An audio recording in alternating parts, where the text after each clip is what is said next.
మనతో ఉండి, ఉండి, ఉండి ఎవరైతే సూసైడ్ అటెంప్ట్ చేస్తున్నారో, హ్మ్. ఆ ఇంట్లో వరుసటి సూసైడ్ అటెంప్ట్స్ జరుగుతూనే ఉంటాయి తల్లి. హ్మ్. మోక్షనారాయణ బలి ఆచరించే వరకు.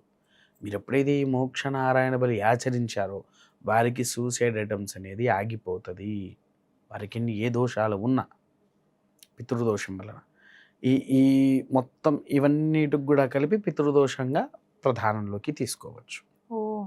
సో, ఏ ఒకటి. సమస్య ఉన్నా మొత్తానికి పితృదోషం. ఈ పితృదోషానికి ఇంకో కొన్ని కారణాలున్నాయి తల్లి. హ్మ్. ఏంటి? ఒక మనిషి మరణించాడు. హ్మ్. మరణించిన తర్వాత సక్రమమైనటువంటి పద్ధతిలో పిండ ప్రదానాలు ప్రతి నెల మాసికం జరుగుతూ ఉండాలి. హ్మ్. ఇదయిపోయిన తర్వాత ప్రతి సంవత్సరము ఖచ్చితంగా ఆయన మరణించినటువంటి తిథి ఏదైతే ఉందో, ఆ తిథిన ఆయనకు పిండ ప్రదానాలు గానీ, లేకపోతే మీకు తెలిసిన బ్రాహ్మణులకు తీసుకుపోయి స్వయంపాక దక్షిణ తాంబూలాలతో ఇచ్చేటువంటిది.